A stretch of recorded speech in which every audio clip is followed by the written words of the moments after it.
he took my work and ideas and then misrepresented them to get federal money and lied about the results. And he got the money. Okay. Okay. And then there was some other stuff too, including retaliation. When I started to complain about this, sure, he came after me and threatened me. And he also came after John Raleigh, okay, one of my associates. Okay. What Homer Neal did is he took that allegation and he appointed an inquiry, like I'm trying to tell you. Okay. Okay? Didn't do it the right way. I'm just going to tell you what happened. I'll criticize it later. Okay? It was a half-assed attempt. Okay? At least it was the best that I've ever seen him do. He appointed 2 people to do the inquiry. The main person was Frederick Neidhart, who was the associate vice president, or an associate vice president for research. Mm-hmm. And later, VPR it's himself. And Professor Vincent Massey, who's in biochemistry. Those 2 people, more or less formed the inquiry. And I have a tape. They came and interviewed me, and I've got a tape. I can give you a copy of it. They interviewed me in January of 1995. Mm-hmm. And they asked me some questions or whatever, and then I got a bunch of letters from Homer Neal.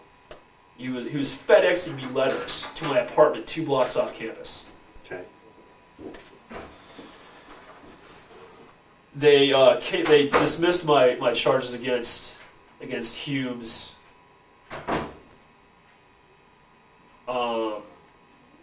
Like about May of '95 or so. Okay, I filed the charges in December of '94, dismissed in May '95. That was the result of the inquiry. Mm-hmm. Okay, it's totally illegal. Okay, I filed the charges in December '94. Under the federal law, they have 30 days to conduct the inquiry. They took 6 months. Did they say why they dismissed it, or it was baseless? Or? They said I got the letter someplace. Okay, I can get you the letter. You should go get the letter yourself, though. You should go over there to the Vice President for Research's office and get the letter. If they've shredded it, they probably have. They probably have shredded it. They're shredding documents. That's called obstruction of justice, and you should arrest them. Okay, tell me what this is first. They said it wasn't intentional or something. I couldn't even figure it out. I had another meeting with Neidhart about a year later to try to figure out what was going on, and they covered it up. They decided that they did not want to mess with Dr. Humes, and that was it. And 2, I was arrested right before I filed that charge on this bullshit trespassing thing. John, can I say something? This is still a working place. Okay, can we calm it down a little bit? Sure, I understand your emotional. No, I'm sorry. I don't have to swear like that. I'm sorry. I shouldn't swear. I don't want to. I don't want to be judged on those words. What happened was I got arrested on baseless stuff. Okay, Martin and Nowak called up your guys, made up a bunch of stuff about me, said I was causing a disturbance or something. It's a complete lie, and they sent 2 uniformed guys, 2 plainclothes guys, and I was arrested in class. Okay, I had keys. I've been working there for years. I had been on campus from 1988 to 94, 6 years, never had a problem with anybody. And, they arrested me, threw me out. The charges were dismissed in February. And basically the deal was, this Dolores Sloan, the Associate Dean of Students, was basically going to bat for me. And the deal was, I keep my mouth shut. I don't complain about any of this stuff, including this and this. Just let that stuff disappear. And I get my PhD. And then once I'm off campus with my PhD, then I can sue them or do whatever I want to do. But the deal was, it was her and Kerrigan, Dean Kerrigan, George Kerrigan. They basically did this thing. Sharphorn wanted me gone, did not want to let me back in the university. They forced Sharphorn, to back down, and it was Dolores Sloan and George Kerrigan. And the deal was, the compromise was that Anderson's just going to get his PhD, quickly, okay, and disappear, go away, go off campus. That was the deal. So it was another cover-up. It was a big cover-up. All this stuff got covered up. This was appointed to Dan Gamble. Okay, you ever heard of Dan Gamble? Mm-mm. That name doesn't sound familiar to me. It may. He's, lots of names. I'm not sure if he's still around, but he was one of the main negotiators for like union contracts. Okay, for the university. Okay. Okay, and Dan who? Gamble, Gamble. Okay. Okay. And he was appointed to investigate Nowak and Martin. Okay, and what was the complaint with Nowak and Martin? It was separated from David Humes. They separated it. What was the? Basically, it was retaliation. It was covering up misconduct, failing to report misconduct under the university policy, and retaliation. Specifically, the arrest. The arrest. They were trying to run me off campus, and they did. They ran me off campus because, because they identified me as a whistleblower. Okay, they said, "Uh-oh, this guy's a whistleblower." And what they do to whistleblowers around here, Paul, is they run them off campus. Was it Professor Martin's class that you got arrested at? Was it his class? Yeah, I mean, it was sort of an informal class, okay? It was what we call a group meeting, which is a weekly thing that's associated with, in this case, it was macromolecular science engineering 995, okay? Which is, what I'm calling class. I mean, I get credits for it, I have to take it to graduate, and I'm enrolled and everything. I mean, it kind of gets weird, okay? It's not a normal situation when you do your PhD. It gets a little weird. Okay, you're a student and you're an employee. And where are you working on your PhD in, John? What room or? No, what discipline or whatever. What was your course's basis study? It's called macro, MAC, molecular science and engineering, and we call that just macro SE for short. That's the abbreviation that we use. What does this get you to do when you're done? It helps you. It's kind of a funny area. Okay, it's small. Okay, there's not that many people in it. It's not a department. It's a program. Okay. Okay, and right now Dave Martin is the program director. Okay. Okay. This is effectively the university's like plastics or polymer program. Okay, where it includes people from materials engineering, and chemical engineering, and chemistry, and physics, basically.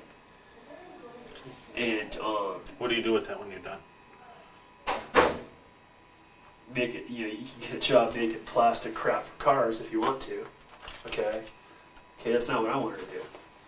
Okay, I had a special program going on inside there, and I had sponsorship from a biotech company in San Diego called Protein and Polymer Technologies, and they genetically engineer bacteria to make special materials that are useful for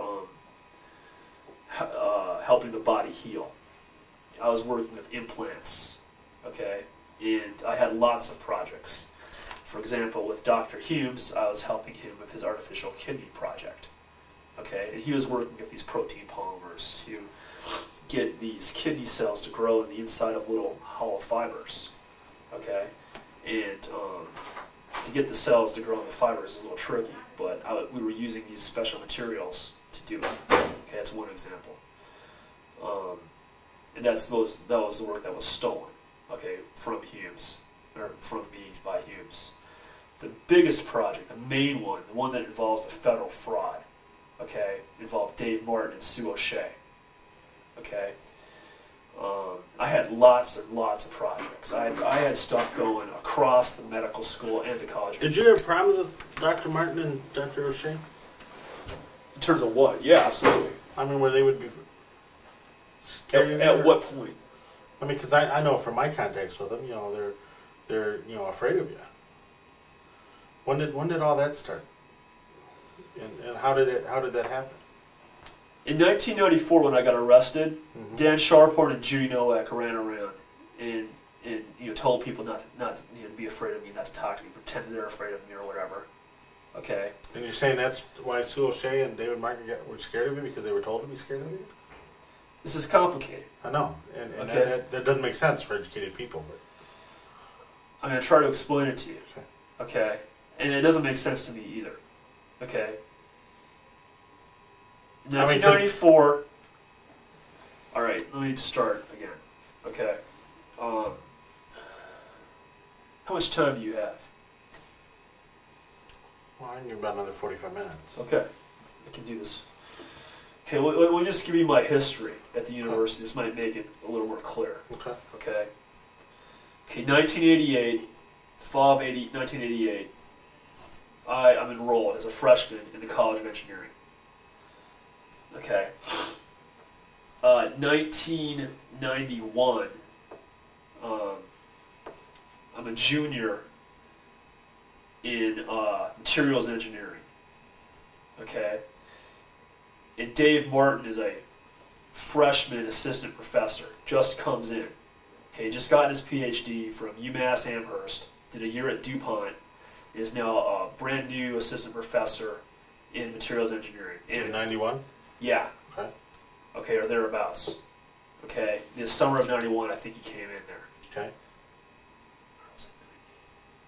And it was summer of 90. Summer of 90.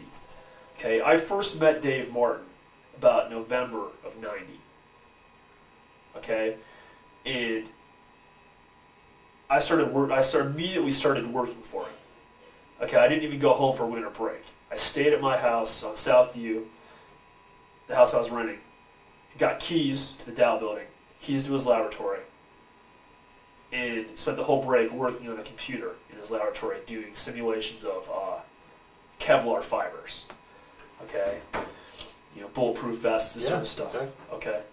That's what you worked on, bulletproof vests, or just the fibers? Just the fibers. How do you make them stronger? Okay. Okay, specifically, Kevlar fibers are like chain links. They're good when you pull on them, but when you push on them together, they kink.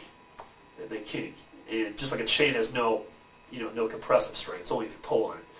And so the Air Force in particular has been very interested in fixing the problem with these fibers. Because if they're hit with an object, they do that kinking. That weakens them? Instead of stretching it out? Yeah, I mean, for ballistics applications, yeah, they're pretty good. Okay, the pulling part is really what you want. But for, like, let's say aircraft applications or other more structural applications for aircraft or whatever, mountain bikes, whatever, you want both. That's why people use carbon fibers instead, because carbon fibers have better compressive properties than Kevlar type fibers. Okay? I don't want to get it. We can talk about that all day. I know more about fibers than you could possibly want to know. Okay? And that's what Martin did his PhD on, was these special types of Kevlar-like fibers. It's actually called PBO, PBZO. There's technical names. They're a lot like Kevlar, but it's what the Air Force uses in the stealth planes. And the issue with them is Martin did his dissertation on studying this kinking behavior, where they have problems in compression. Okay. In any case, 1990, start working for Martin, and I start taking the research class, MSc 490, spring term. Then this is your senior year? This is my junior year. Junior year. Okay. Yeah, 1991 is the first time I officially take a class with Martin. And I take two classes: Intro to Polymers, MSc 412, and MSc 490. Okay, which is research. Okay, where it's just him and I, and basically I get to go to the laboratory, do whatever I want to. Okay, and I got an A every time. Okay, I'm really good at it. I got 2 jobs that summer through Martin. One was with this protein polymer technologies.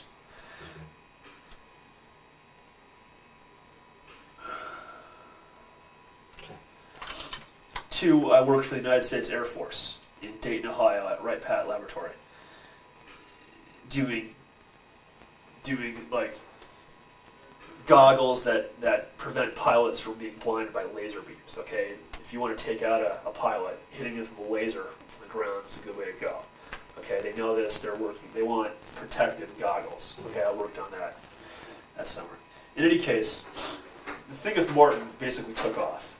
In 1992, I graduated, and I got sponsorship from this protein